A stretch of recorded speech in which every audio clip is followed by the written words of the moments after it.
Within the shadowed architecture of American horror, not all specters are born of the grave.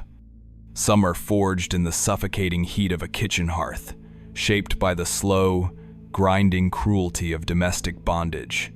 This is the account of a woman named Therese, an enslaved cook whose world was a crucible of endless labor and quiet humiliation. Her name is not recorded in the grand histories of her time, but it has survived in the whispers of a different kind of archive, one that remembers the day she transformed an act of service into an act of unspeakable vengeance, the day she served her masters a soup seasoned with a single, horrifying ingredient, a dead rat. If the quiet brutalities of the past demand a witness, and you have only just found this archive, subscribe now to join our examination of the evidence and ensure these stories are never truly erased. The kitchen was a world unto itself, a subterranean kingdom of brick and stone appended to the back of the great house.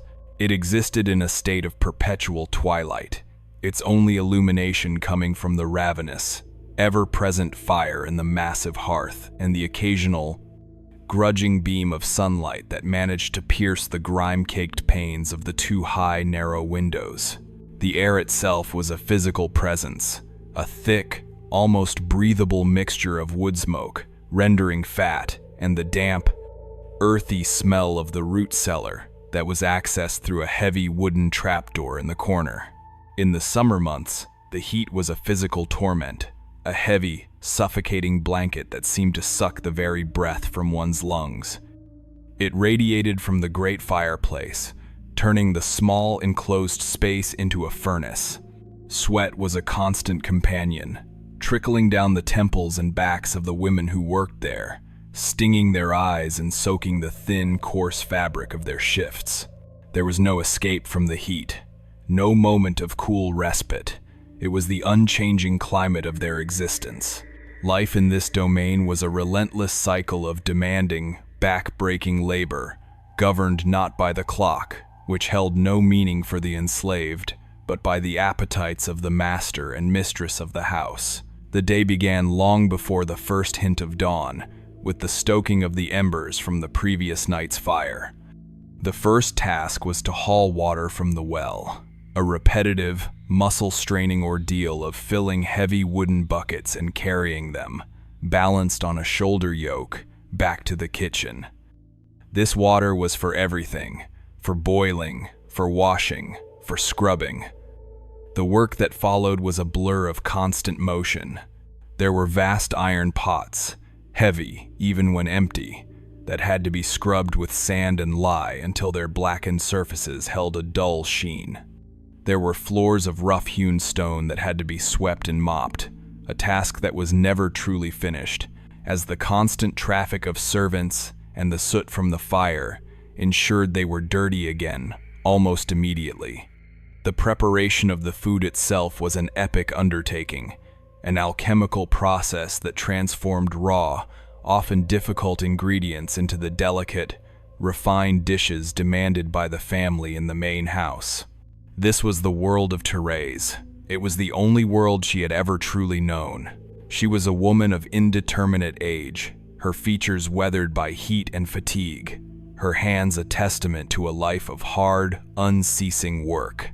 Her palms were thick with calluses, her knuckles were scarred from countless small burns and cuts, and her fingernails were permanently rimmed with the dirt of the root cellar, or the residue of the vegetables she was constantly peeling and chopping. She moved with a practiced economy of motion, a grace born not of training but of endless repetition. She knew the precise amount of wood to add to the fire to maintain a steady heat for baking. She could tell by the smell of the air when the bread was perfectly browned. She could butcher a chicken with a few swift, efficient cuts, her movements detached and mechanical. She was, in the eyes of her enslavers, a piece of highly efficient biological machinery, a human tool perfectly suited to her function. They saw her skill, but they did not see the woman who possessed it. The mistress of the house was the undisputed tyrant of this domestic kingdom, She was a woman for whom the kitchen was a stage upon which she performed a daily drama of dissatisfaction. She would descend the back stairs from the main house several times a day, her silk slippers a jarringly delicate sound on the rough stone floor. Her inspections were meticulous and designed to find fault. She would run a gloved finger over a freshly scrubbed tabletop, searching for any lingering trace of grease.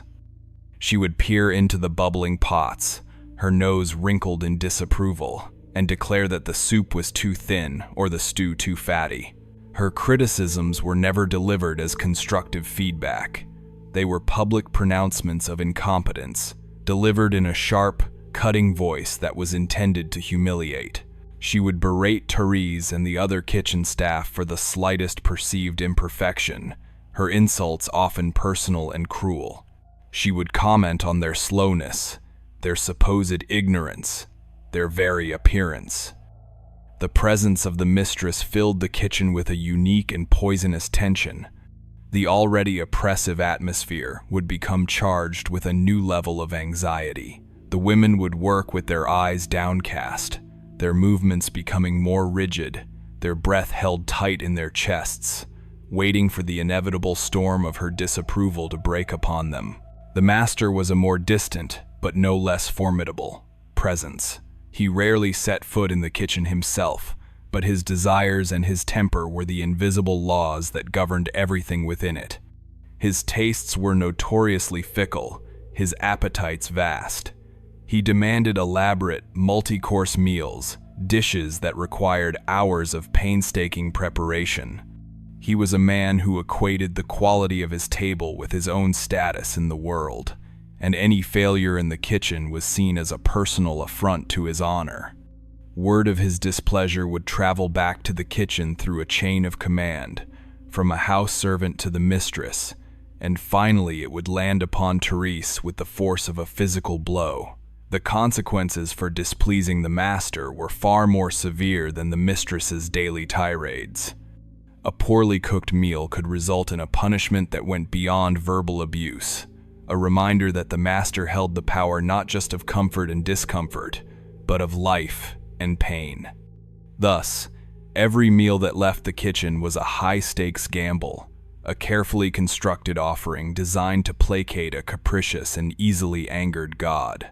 The food that Therese prepared was not an expression of her own considerable skill. It was a constant, desperate negotiation against the threat of violence. Amidst this relentless drudgery and fear, Therese had cultivated a state of profound internal silence. She had learned to retreat to a place deep within her own mind, a place where the mistress's insults could not fully penetrate, a place where the constant, aching fatigue in her body could be observed with a kind of detached curiosity. She performed her tasks with a placid, almost vacant expression, her face a carefully constructed mask of submission. This silence was her shield, her only defense in a world that sought to strip her of all agency. But it was not an empty silence. It was a space where she kept a meticulous, unspoken ledger of every slight, every casual act of cruelty, every moment of degradation. She noticed everything. She noticed the way the mistress would pointedly serve the leftover delicacies from the dining room to her pampered dogs, right in front of the hungry kitchen staff. She noticed the way the master would send back a plate of food simply because he was in a foul mood, wasting hours of her labor without a second thought. She stored these memories away, each one a small, hard stone dropped into the deep well of her resentment. There was one small secret part of her life that belonged only to her. In a loose brick at the back of the hearth, a spot that was always warm, she kept a small collection of objects: a smooth, gray river stone, a discarded brass button from a gentleman's coat, and a single, faded blue feather from a jay. These were her only possessions, talismans of a world beyond the smoke and grime of the kitchen. In the dead of night, when the house was finally quiet and she was allowed a few hours of sleep on a thin pallet on the floor, she would sometimes take them out. She would run her calloused thumb over the cool, smooth surface of the stone, a small, tangible piece of a reality that was not defined by servitude. This small, secret ritual was a tiny act of self-preservation, a way of reminding herself that there was a part of her that her enslavers could not see, could not touch, and could not own.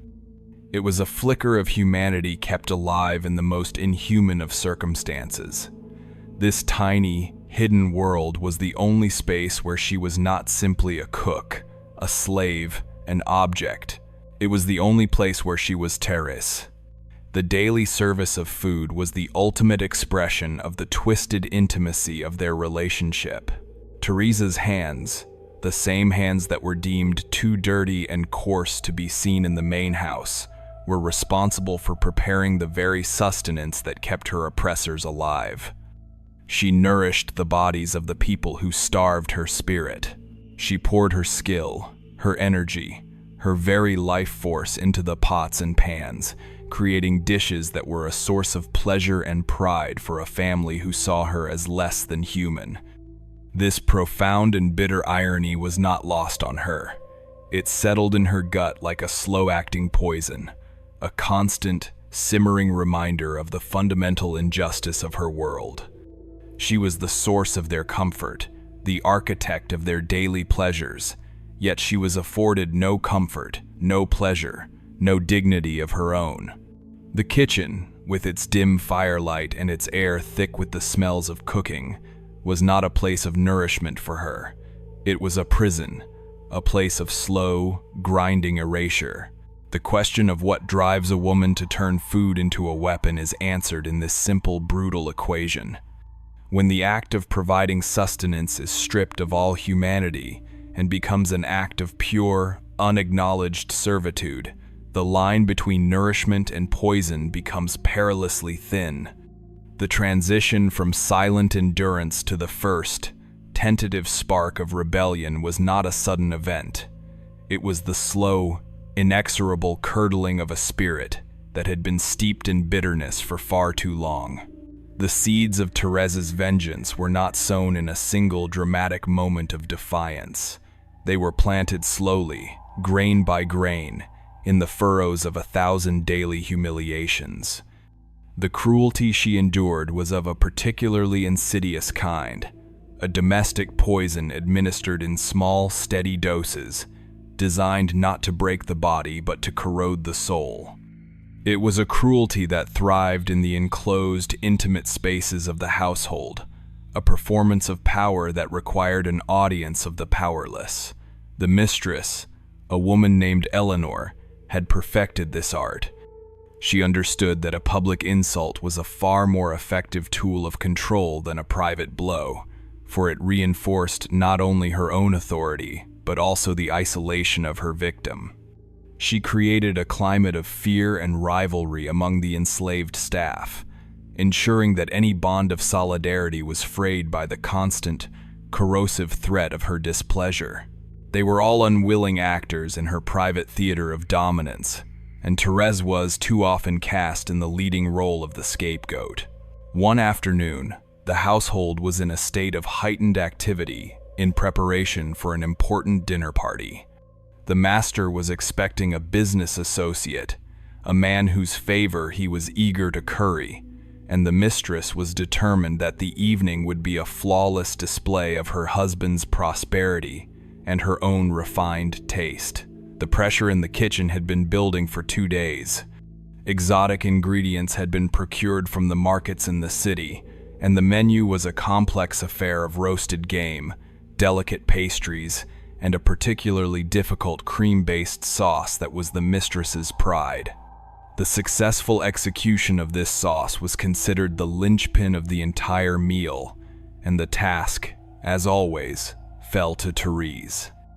It was a process that required absolute, undivided attention. The heat had to be perfectly controlled, the ingredients added at precise intervals, the whisking constant, and steady to prevent the delicate emulsion from breaking. Therese was standing over a smaller, secondary hearth, her body positioned to shield the copper pot from any errant drafts. The air around her was hot and still. She was in a state of deep concentration, her entire being focused on the subtle changes in the sauce's texture, the scent of the slowly reducing cream and wine. It was at this critical juncture that the mistress chose to make her entrance.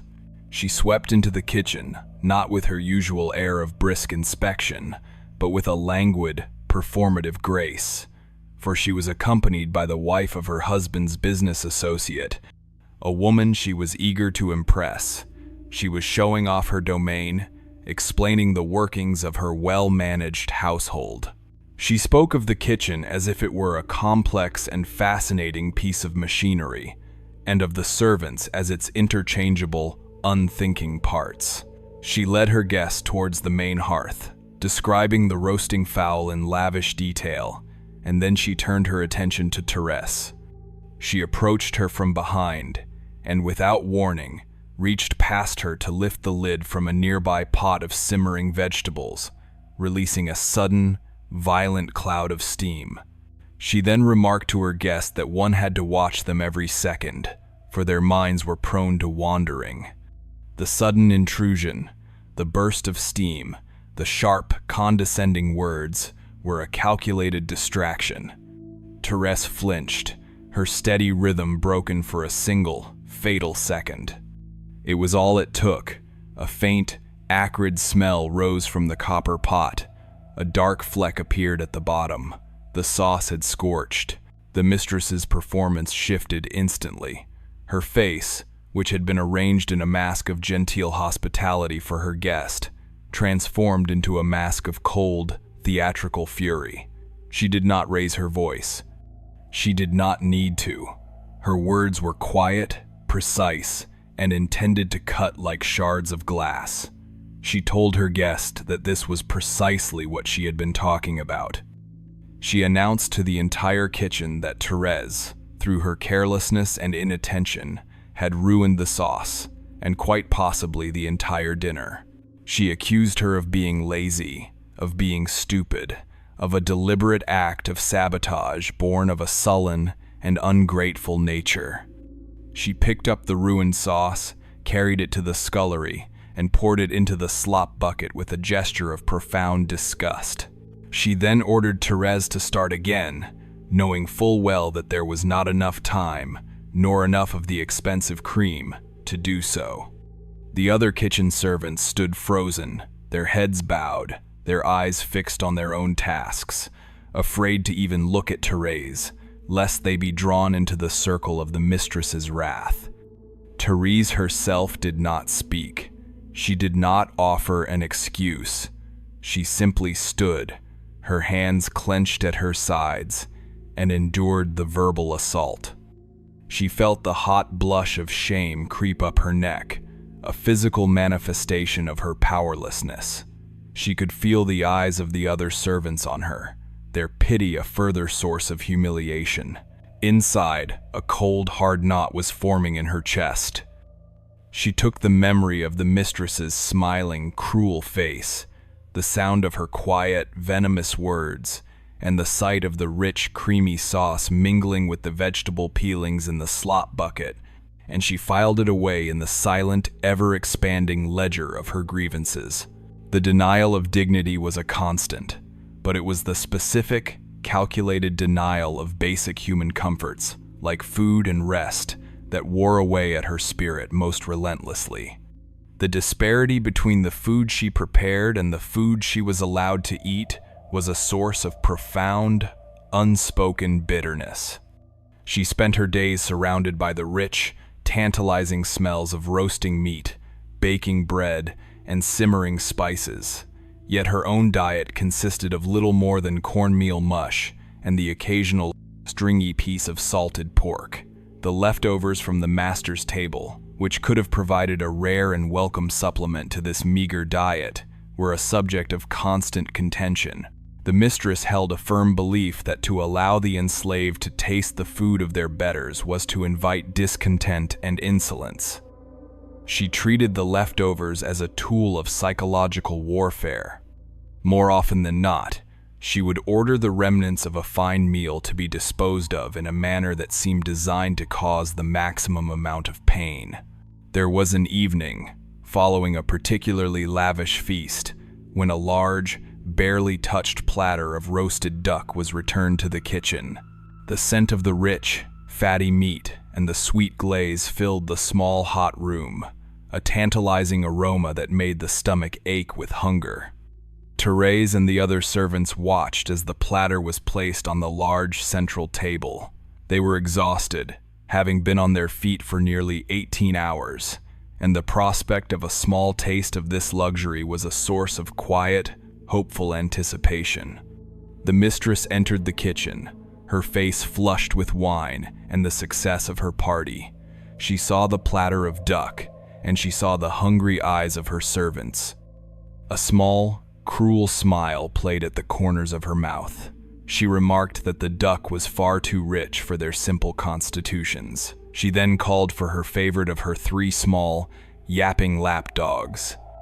She had a servant carve the meat from the bones and place it on a fine china plate, and she set it on the floor for the dog. She stood there for a long moment, cooing at the animal as it greedily devoured the meat, its meal a grotesque parody of the dinner that had just concluded in the main house.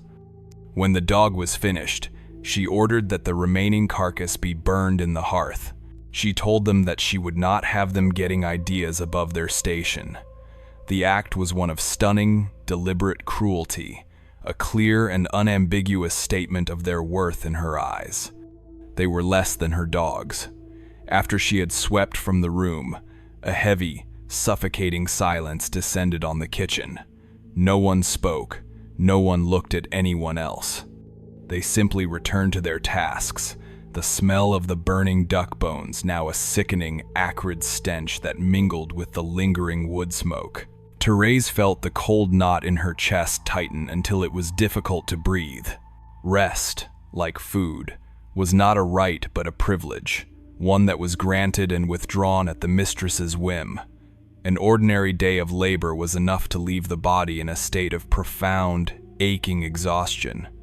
But the mistress seemed to take a particular pleasure in devising new, often pointless tasks to be completed after the day's work was supposedly done. She would wait until the kitchen had been cleaned, the fires banked for the night, and the exhausted servants were preparing to retreat to their sleeping pallets.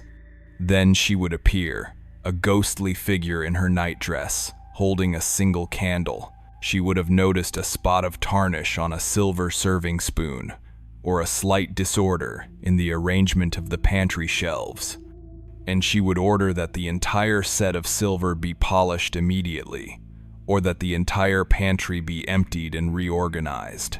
These were not tasks born of necessity. They were acts of pure, unadulterated power, a way of reminding them that even their hours of sleep were not their own. They belonged to her, body and soul, 24 hours a day. One such night, after the grueling dinner party and the humiliation of the scorched sauce, Therese was on her knees, scrubbing the stone floor for the 3rd time that day, a punishment for her earlier failure. The house was quiet. The master and mistress were asleep in their soft beds upstairs. The only sound was the rhythmic scrape of her brush against the stone. Every muscle in her back and shoulders screamed in protest. Her knees were raw from the hard, uneven surface. A profound, bone-deep weariness had settled over her, a fatigue so complete that it felt like a kind of drowning. It was in this state of extreme exhaustion and quiet despair that the seeds of her vengeance, so long dormant, finally began to stir. The silence that had been her shield was beginning to feel like a pressure cooker, the immense weight of her stored resentments building to a critical point. She was no longer just enduring, she was beginning to think. Her mind, sharpened by the focus of her hatred, began to work with a new and dangerous clarity. She thought of the food she prepared, the intimate, trusting act of her masters consuming the work of her hands. And for the first time, she saw it not as a symbol of her servitude, but as a potential vector of her revenge, She saw the power she held, a power they were too arrogant and too blind to even recognize. The thought was a small, cold flicker in the vast darkness of her fatigue, but it did not die out. It was a seed that had finally found purchase in the poisoned soil of her heart. The transition from quiet, simmering resentment to the cold, calculated consideration of action was complete. All that was needed now was an opportunity, a catalyst. All that was needed was a rat. The opportunity arrived not with a thunderclap of dramatic revelation, but with the quiet, ignominious sound of a trap springing shut. It came on a day that was indistinguishable from any other, a day steeped in the familiar humidity and the unending litany of kitchen labors. A persistent, nagging problem had been the recent boldness of the rats. The old house, with its countless cracks and crevices, its dark, cool cellar, and the constant presence of food, was a natural paradise for them. In recent weeks, however, they had grown more audacious, their nocturnal scuttling becoming a common sound, their droppings appearing with infuriating regularity in the dry goods pantry. The master had complained loudly about the problem, declaring it yet another sign of the staff's inherent incompetence. He had procured a set of powerful, spring-loaded traps, vicious-looking contraptions of wood and steel, and had ordered that they be set every evening. The task of baiting and placing these instruments of death fell, like all unpleasant tasks, to the kitchen staff, and more often than not, to Therese.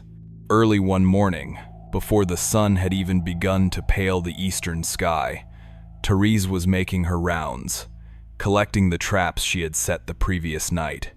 She moved through the pre-dawn gloom of the kitchen, her bare feet silent on the cold stone floor. The first two traps, placed near the flour bins, were empty. The bait, a small piece of bacon rind, neatly taken. The third, however, located in the dark, musty corner behind a stack of firewood, was sprung.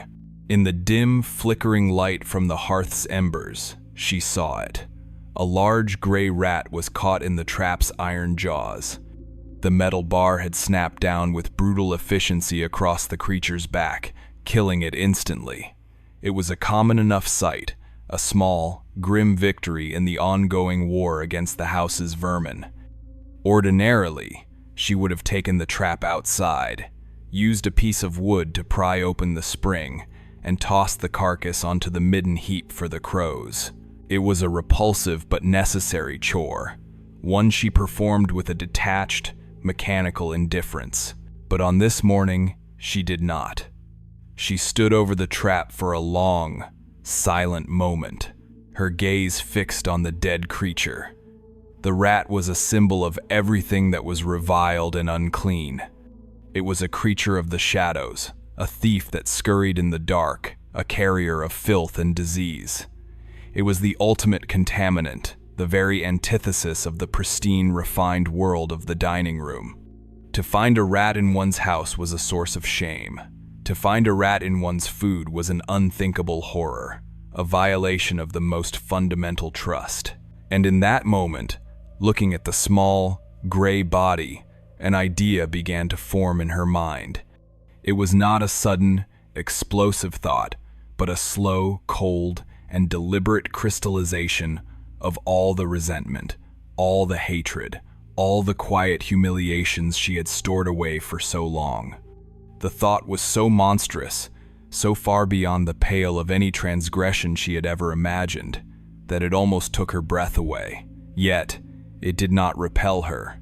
Instead, it held a strange and terrible allure. It was a perfect weapon, a vengeance so complete, so poetically just, that it felt less like a choice and more like a destiny. She looked around the still sleeping kitchen. The other servants were asleep on their pallets in the adjoining storage room. The great house above was silent. She was utterly alone. The only witness was the slow, rhythmic breathing of the fire in the hearth. The decision, when it came, felt less like a conscious act of will and more like the surrender to a powerful, inexorable tide. The years of swallowing her rage, of maintaining her silent, submissive facade, had created an immense internal pressure. Now, a fissure had opened, and the poison she had been holding inside for so long was about to be released. She reached down and, with a practiced motion that belied the transgressive nature of her act, she carefully worked the rat's body free from the trap's embrace. She held it by the tail, its fur surprisingly soft against her calloused fingers. She looked at its small, black, beady eyes, now dull and lifeless. She felt a brief, fleeting kinship with the creature, a fellow traveler in the dark, despised spaces of the house, a fellow victim of the master's unthinking cruelty. That day, the master had requested a thick, hearty oxtail soup for his midday meal. It was a favorite of his, a rich, savory dish that required hours of slow simmering to tenderize the meat and deepen the flavor. The large cast-iron soup pot was already on the hob, its contents burbling away, sending fragrant clouds of steam up towards the smoke-blackened ceiling. The aroma of beef, root vegetables, and herbs filled the kitchen, a smell that was usually a source of a strange, professional pride for Therese. Today, it was the smell of opportunity. With the dead rat still in her hand, she walked over to the hearth. She lifted the heavy lid of the soup pot, the iron hot to the touch even through the thick rag she used as a pot holder. A wave of steam, rich with the scent of thyme and bay leaf, washed over her face. She looked into the bubbling, dark brown liquid. She could see the chunks of meat, the soft, yielding shapes of carrots and onions, the gentle, oily sheen on the surface. For a single, vertiginous moment, she hesitated. This was the final threshold. To cross it was to invite a retribution so terrible she could not even begin to imagine its shape. She thought of the mistress's sneering face as she poured the scorched sauce into the slop bucket. She thought of the sound of the lapdog crunching on the bones of the roasted duck. She thought of the endless nights spent on her knees, scrubbing a floor that would only be dirty again in the morning. The hesitation passed. Her resolve hardened into a substance as cold and unyielding as the iron of the pot in front of her. With a steady, deliberate hand, she lowered the rat into the soup. She released it. It disappeared beneath the surface with a soft, almost imperceptible plop. The bubbling liquid closed over it, leaving no trace. It was done. The act was so simple, so quiet, so shockingly easy. She replaced the lid, the soft clang of the iron, sounding unnaturally loud in the suddenly silent kitchen. A strange, unnerving calm settled over her. The frantic, desperate energy of a moment before was gone, replaced by a profound and chilling sense of peace. She felt as if she had passed through a doorway into a new and unfamiliar world, a world where the old rules of power and submission no longer applied. She had taken control. She had introduced an element of pure, horrifying chaos into the meticulously ordered world of her masters. She had turned their nourishment into an abomination. The rest of the morning passed in a dreamlike haze. She went about her duties with a mechanical precision, her outward demeanor as placid and unremarkable as ever. She chopped vegetables for the evening meal. She kneaded dough for the day's bread. She spoke to the other servants in her usual quiet, monosyllabic way. No one noticed anything different about her. No one could see the vast, tectonic shift that had occurred within her. She was a woman walking on a precipice, a secret of unimaginable magnitude locked away behind her calm, impassive eyes. The only sign of her inner turmoil was a slight, almost imperceptible tremor in her hands, a tremor she carefully concealed by keeping them busy with her work. She was intensely aware of the soup pot, bubbling away at the side of the hearth. It was no longer just a vessel of food. It was a vessel of judgment, a slow-cooking crucible of her revenge. The smell of the soup, which had not changed, now seemed to her to carry a faint, sickly sweet undertone, a phantom scent that only she could detect. When the time came to serve the midday meal, Therese moved with the slow, deliberate grace of a priestess performing a sacred rite. She instructed a younger servant to ladle the soup into the fine, porcelain tureen that was reserved for the master's table. She watched as the rich, brown liquid was poured, her eyes scanning for any sign of the horrifying secret that lay beneath its surface. But the rat, its body now soft and yielding from its long, slow simmer, remained hidden in the depths of the tureen, a submerged and patient horror. She placed the tureen, along with a platter of freshly baked bread, onto a large silver tray. The final test of her nerve had arrived. She had to carry this vessel of her vengeance into the lion's den. She had to serve it to them with her own 2 hands.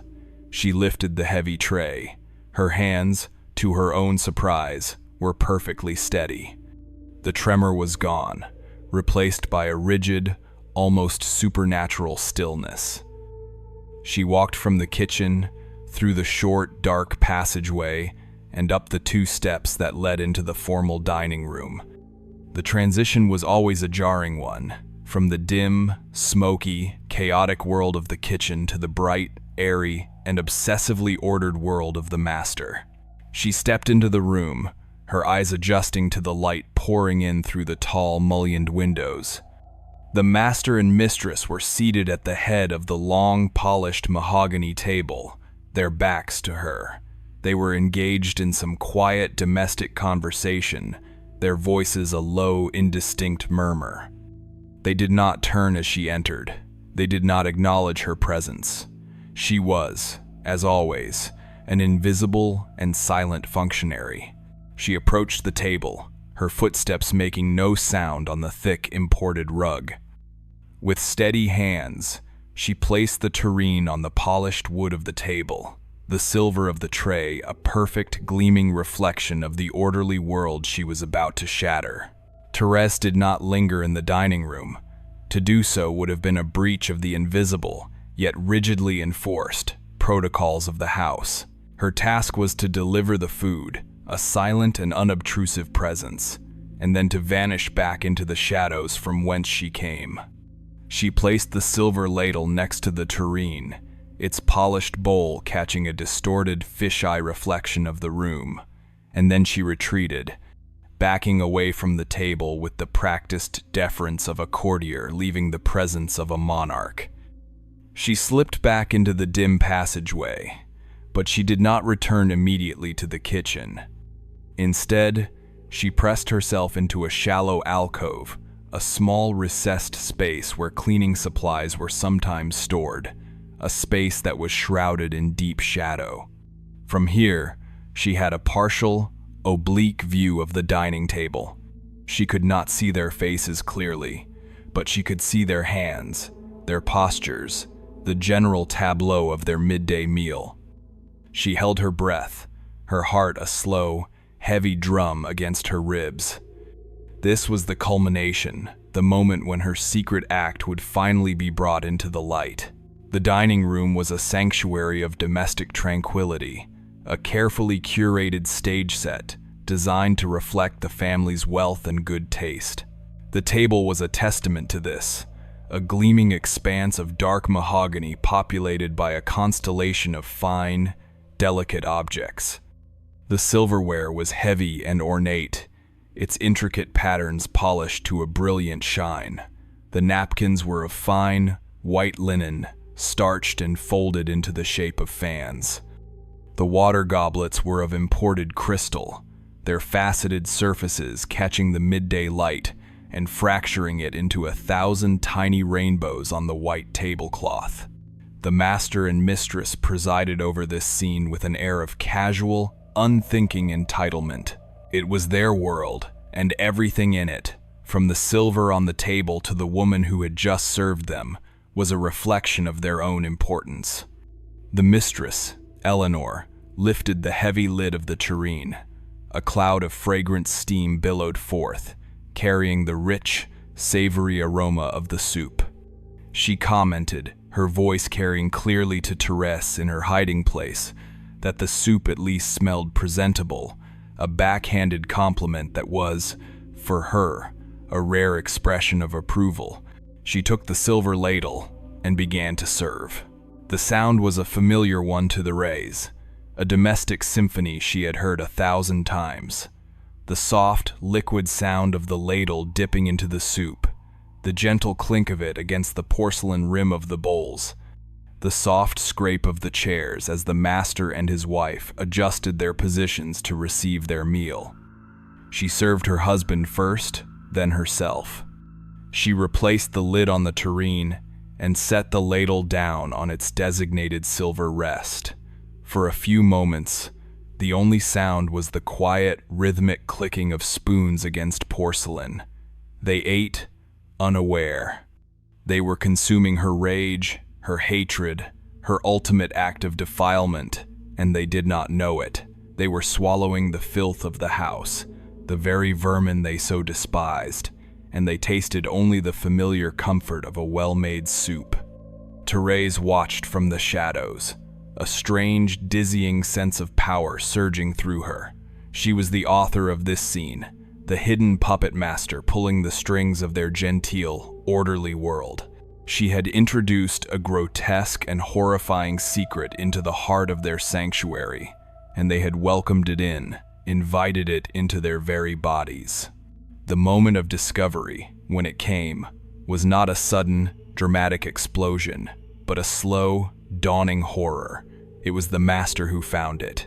He was a man of hearty appetite, and he was using his spoon to probe the depths of his bowl, searching for a particularly tender piece of oxtail. His spoon struck something that was not meat, something that was soft, yet strangely solid. He frowned, a flicker of annoyance crossing his face. He used the edge of his spoon to lift the object to the surface. For a single, surreal second, it lay there, partially submerged in the dark brown liquid, its form indistinct. It was a small, gray, vaguely furry shape, and then the master prodded it again, turning it over, and the shape resolved itself with sickening clarity. He saw the long, naked tail. He saw the small, curled paws. He saw the unmistakable, pointed shape of the head. It was a rat, a whole, cooked rat, lying in his soup like a piece of boiled meat. The master's spoon fell from his hand. It struck the edge of his bowl with a sharp crack, the sound unnaturally loud in the suddenly silent room. He did not scream. He made a sound that was far more terrible, a low, guttural, choking noise, a sound of pure, visceral revulsion. He stared at the thing in his bowl, his face a mask of disbelief and horror. His skin, normally ruddy with a life of good food and fine wine, seemed to drain of all color, leaving it a pale, waxy gray. The mistress, seeing the look on her husband's face, leaned forward, her own expression a mixture of confusion and irritation. She asked him what was the matter. He did not answer. He simply raised a trembling, accusatory finger and pointed at his bowl. She followed his gaze. She saw it. Her reaction was instantaneous and violent. She let out a shriek, a high-pitched, piercing sound that was not human, but the sound of a terrified animal. She recoiled from the table as if she had been struck, her chair scraping loudly against the polished wooden floor. She pressed the back of her hand to her mouth, her eyes wide with a horror that was rapidly curdling into a volcanic rage. The eruption of chaos was immediate and absolute. The carefully constructed artifice of their tranquil, orderly world shattered into 1,000 pieces. The master, his initial paralysis broken by a surge of pure, unadulterated fury, rose from his chair with such violence that it toppled over backward, crashing to the floor. He swept his arm across the table, a gesture of blind, indiscriminate rage. The delicate porcelain bowl, The heavy silver, the crystal goblet, all of it went flying. The bowl smashed against the far wall, leaving a dark, dripping stain of soup on the expensive, patterned wallpaper. The water from the goblet soaked into the fine linen tablecloth, spreading like a pool of blood. He began to bellow, his voice a raw, inarticulate roar of fury. He was shouting for the servants, for the overseer, for God himself to bear witness to this unspeakable violation. The mistress, her initial shock giving way to a hysterical rage, began to scream as well. She was screaming Teresa's name, her voice a shrill, venomous shriek that echoed through the house. She was calling her a witch, a devil, a monster. She was demanding that she be found, that she be whipped, that she be burned.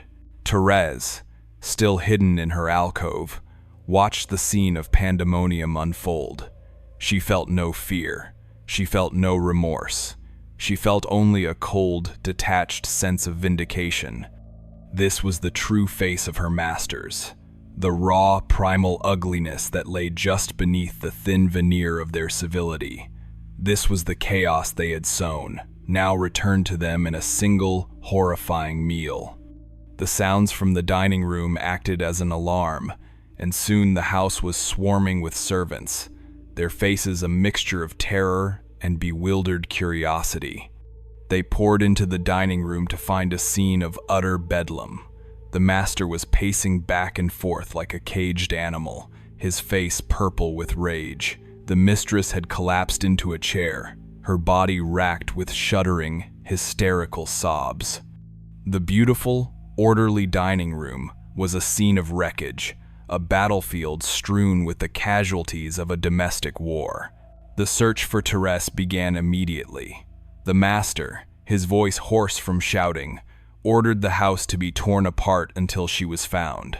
He declared that he would have her hide for this, that he would make an example of her that would be remembered for 100 years. The house servants, terrified of being caught in the crossfire of his rage, began a frantic, disorganized search. They looked in the kitchen, in the pantry, in the cellar. They did not think to look in the small, shadowy alcove just a few feet from the scene of the crime. Therese remained in her hiding place, a still point in the swirling hurricane of chaos she had unleashed. She listened to their footsteps, their shouted calls, their panicked whispers. She knew she would be found. It was inevitable. Her act of vengeance was not a plan for escape. It was a final, definitive statement. It was an act of self-immolation, a fire she had set to consume not just her master's peace of mind, but her own life as well. The true terror, the question that was now hanging in the air of that ruined dining room, was not the horror of a dead rat in a pot of soup. It was the far deeper, more unsettling horror of the quiet, invisible woman who had been driven to put it there. She had forced them to see her. She had forced them to acknowledge her existence, not as a functionary, not as a piece of property, but as an agent of their own destruction. The transition from her secret act to its public consequence was now complete. The table of horror was set, the feast of vengeance had been served, and now the reckoning was at hand. She took a deep, steadying breath and stepped out of the shadows. When Therese stepped out of the alcove, her sudden appearance had a strange, almost theatrical effect on the chaos that had engulfed the house.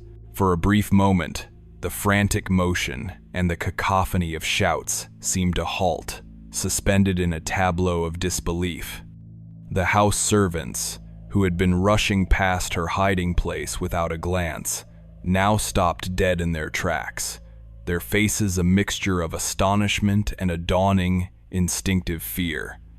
They shrank back from her, as if she were carrying a contagion, creating a clear, uncluttered path between her and the ruined dining room. It was as if a ghost had materialized in their midst, a silent, unassuming figure who was now revealed to be the epicenter of the storm. She did not look at them.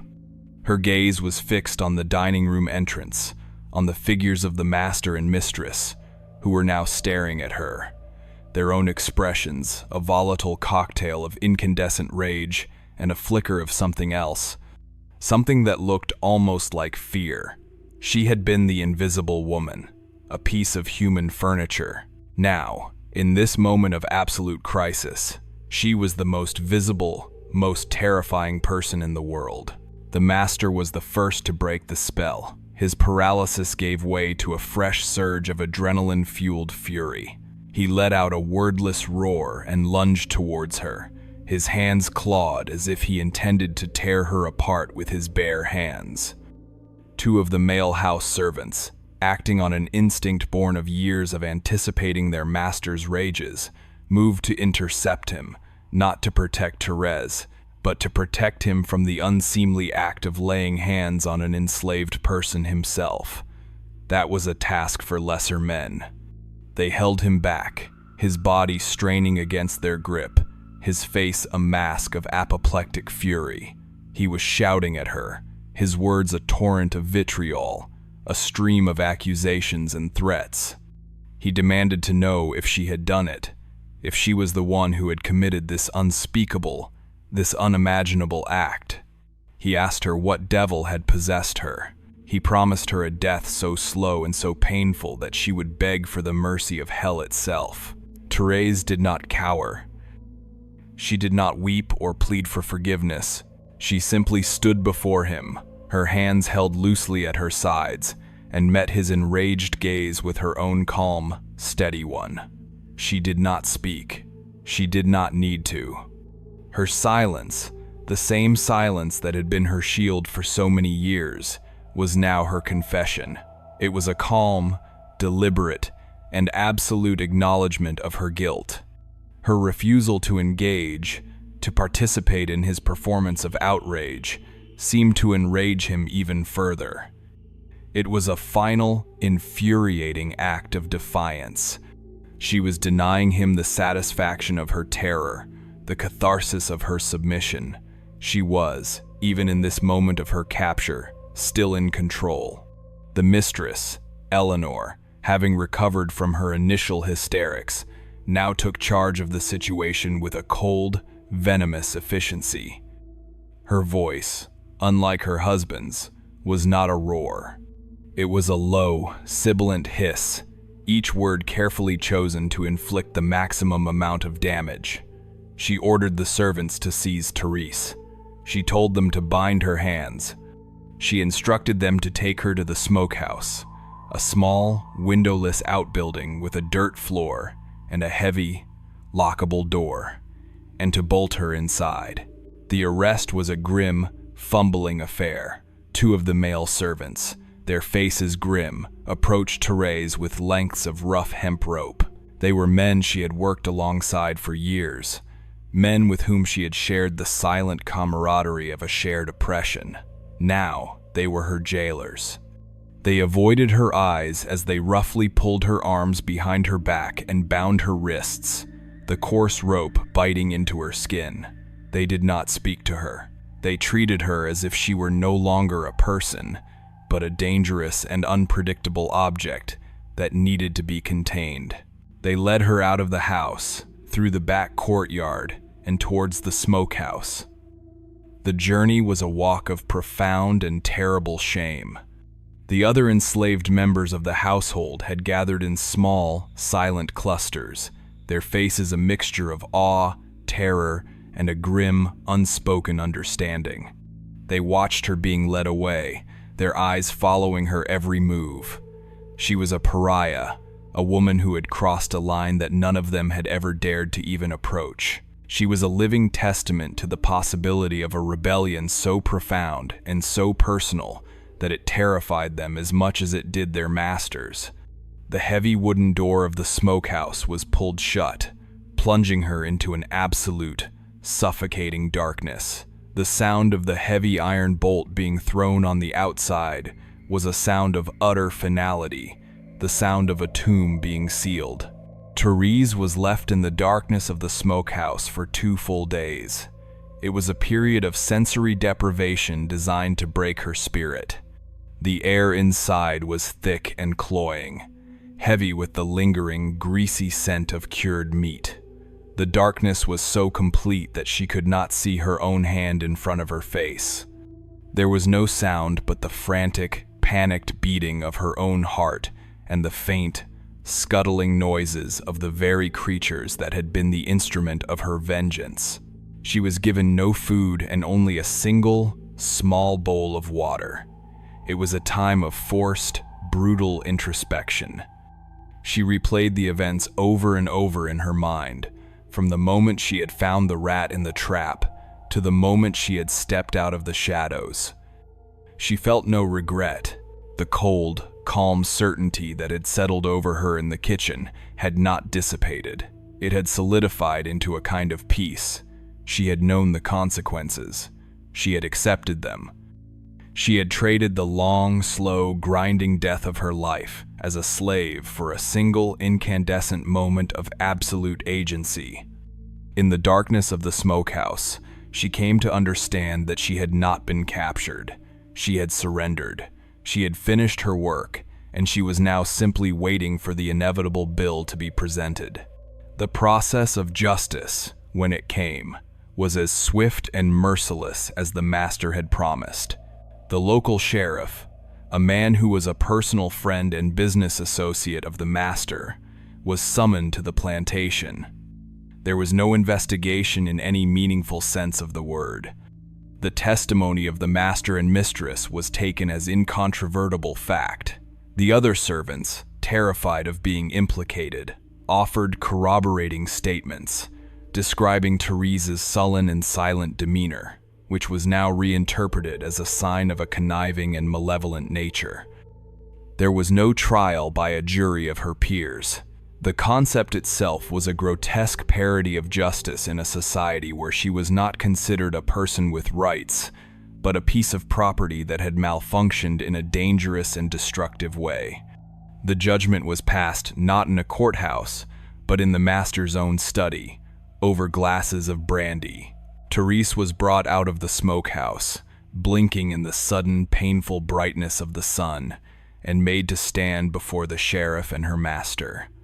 The sheriff, a man with a hard, unforgiving face, read the sentence in a flat, emotionless voice.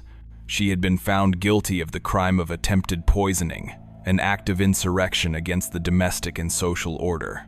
The punishment, he declared, would be a public one, designed to serve as a powerful and unforgettable deterrent to any others who might harbor similar thoughts. The chosen method of punishment was not hanging, which was often seen as too quick, too merciful for a crime of this nature. She was sentenced to be publicly whipped, to receive 100 lashes with a leather strap, and then to be sold south, to the brutal, life-destroying sugar plantations of Louisiana, a fate that was widely understood to be a death sentence, a slow and agonizing descent into an early grave. The whipping was scheduled for the following day, in the main courtyard of the plantation. It was to be a mandatory spectacle. The enslaved from several neighboring plantations were to be brought in to witness it. The message was to be spread as widely as possible. The day of the reckoning was a bright, clear, and beautiful day, a cruel and indifferent backdrop to the human horror that was about to unfold. A crude whipping post, a simple wooden beam with iron manacles attached, had been erected in the center of the courtyard. Therese was led out, her hands bound in front of her.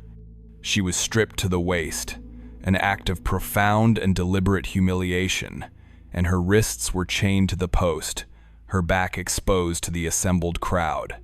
The crowd was a silent, somber sea of black faces, their expressions a mixture of pity, fear, and a deep, simmering anger they dared not show. The master and mistress stood on the veranda of the great house, observing the proceedings with an air of cold, righteous satisfaction. A man hired for the purpose, a professional flagellator with thick, muscular arms, stood ready, coiling and uncoiling the long, thick leather strap in his hands. The sheriff gave a signal. The first lash landed with a sound like a pistol shot. a sharp, wet crack that echoed across the silent courtyard. A thin, red line appeared on Teresa's back. She did not scream. Her body jerked, a violent, involuntary spasm, but she made no sound. The second lash fell, and the third and the fourth, each one a new, searing line of agony. The crowd watched in horrified silence, their own bodies flinching with each blow. Still, Therese did not scream. She gritted her teeth, her head bowed, her body trembling with the effort of her resistance. Her silence was a final, desperate act of defiance, a refusal to give her tormentors the satisfaction of her cries. But the pain was too great, the onslaught too relentless. The skin on her back was laid open, the red lines of the initial blows merging into a single, raw, bleeding canvas of shredded flesh. Finally, a sound was torn from her, a low, guttural moan of pure, animal agony, a sound that seemed to be ripped from the very depths of her soul. The whipping continued, mercilessly, until the count of 100 was reached. When it was over, she was cut down, her body a broken, senseless thing. She was barely conscious, her back a ruin of blood and torn tissue. She was thrown onto the back of a crude wooden cart, and without even the mercy of having her wounds tended to, she was taken away, beginning the long, final journey south, a journey from which no one ever returned. The question of whether her vengeance was a crime or a form of justice was answered by the brutal calculus of power. It was a crime, and she had paid for it with a price that was designed to be absolute. The punishment was intended to be the final word in her story, an act of erasure that would obliterate her transgression from the memory of all who had witnessed it. But the image of her silent, defiant back and the sound of that single terrible moan would prove to be far more indelible than her tormentors could ever have imagined. Therese vanished into the insatiable maw of the Deep South. Her name officially struck from the records of the plantation, her physical presence erased as completely as a chalk mark wiped from a slate. The cart that carried her away, jolting down the long, dusty road that led to the slave markets of Natchez and New Orleans, was a vessel of no return. She was swallowed by a system designed to consume human lives, to grind them down into the granular commodities of sugar and profit. Her ultimate fate remains unknown, a blank page in the brutal ledger of history. It is almost certain that she did not live long. The combination of her horrific injuries and the notoriously lethal conditions of the sugar plantations would have made survival a near impossibility. Her end was likely a quiet, anonymous one, a final exhalation of breath in a sweltering field or a fetid infirmary, her death unrecorded and unmourned. In the eyes of the world that had condemned her, her story was over, her final chapter, written in the blood and gore of the whipping post. But a story as potent as hers could not be so easily contained. Like a persistent, deep-rooted weed, the legend of Therese began to grow in the very ground where her tormentors had sought to bury her memory. It fractured, just as Jeremiah Cobb's had, into two distinct and opposing narratives, each one tailored to the fears and the needs of the community that told it. For the white society of the region, her story was honed into a sharp and terrifying instrument of domestic paranoia. She became the archetypal traitor in the house, the serpent lurking in the heart of the family. Her tale was stripped of all its preceding context, the long, slow accumulation of abuse and humiliation erased from the record. In this telling, her act of poisoning was not a desperate response to unbearable cruelty. It was a spontaneous, unprovoked eruption of pure, motiveless malignancy. She was cast as a creature of inherent treachery, her quiet demeanor reinterpreted as a sign of cunning and deceit. The story of the rat in the soup became a whispered warning, a piece of Gothic folklore that spoke to the deepest anxieties of the enslaver class, the fear of the intimate enemy. They had built a world that depended on the absolute submission of a people they lived alongside, a people who cooked their food, cleaned their homes, and raised their children. This created a state of profound and inescapable vulnerability, a secret terror that could not be openly acknowledged. Teresa's act gave this terror a name and a face. She became a household specter, a cautionary tale told by mothers to their daughters about the importance of vigilance, of never trusting the quiet ones, of maintaining a firm and unyielding control over their domestic staff. The grotesque, visceral image of the rat in the soup was the perfect symbol for their fear. It represented the ultimate violation, the intrusion of the unclean, the chaotic, and the savage into the sanctum of the civilized home. The legend of Therese, in this form, was not just a story. It was a justification. It was proof that the enslaved were not like them, that they harbored a natural inclination towards barbarism that could only be held in check by the constant threat of overwhelming force.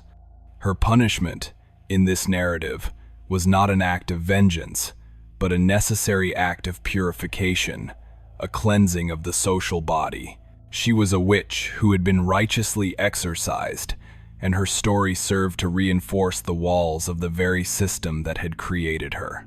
In the silent, parallel world of the enslaved, a different legend took root, a story that was never written down, but was woven into the very fabric of their oral tradition.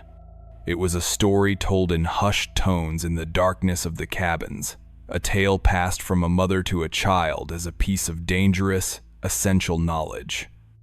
In this version, Therese was not a monster. She was a figure of almost mythical stature, a woman who had refused to be broken, who had taken the immense pain of her life and forged it into a weapon. Her story was remembered with all its painful details intact: the scorched sauce, the lapdog's feast, the endless, pointless labors. These were not just anecdotes. They were the articles of her indictment against the system, the evidence that justified her final, desperate act. Her defiance was seen as a thing of terrible, awe-inspiring beauty. She had not raised a hand in violence. She had not started a fire or led a rebellion. She had used the very tools of her servitude, the pot and the ladle, to wage her war. It was a uniquely feminine act of resistance, born in the claustrophobic, domestic sphere to which she had been confined. She became a symbol of the hidden, unplumbed depths of rage that lay behind the mask of submission. Her story was a validation of their own secret feelings, a testament to the fact that they were not alone in their hatred. She had done what they all, in their darkest, most secret moments, had dreamed of doing. She had found a way to make her oppressors swallow their own filth, to literally consume the rottenness of the world they had created. For this, she was revered, but her legend was not a simple tale of heroism. It was also a tragedy of profound and heartbreaking proportions. Her fate, the whipping and the slow death that surely followed, was a stark and brutal reminder of the price of such defiance. Her story was a lesson in the terrible calculus of rebellion. It taught that resistance was possible, but that its cost was almost always total. She was not a role model to be emulated, but a martyr to be remembered. Her name became a symbol of a certain kind of courage, the courage to choose a swift and terrible end over a long and quiet suffering. She was the woman who had put rat in the soup, an act that was both a horrifying crime and a desperate, brilliant act of war. And in the secret history of her people, she was never forgotten. As the years passed, the specific details of Therese's life faded, and the legend became more elemental, more mythic. She became a haunting, a spirit of the hearth.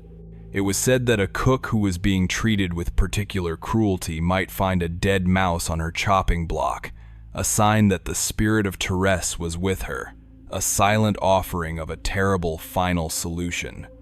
A pot that boiled over for no reason, a sudden, inexplicable bitterness in a sauce. These were all seen as small signs of her lingering presence, the ghost of a kitchen rebellion that could never be entirely suppressed. She became a part of the deep, dark folklore of the South, a testament to the fact that its grand houses and its manicured gardens were built upon a foundation of quiet, desperate rage. So was Therese a villain, a hero, or something far darker and more ambiguous?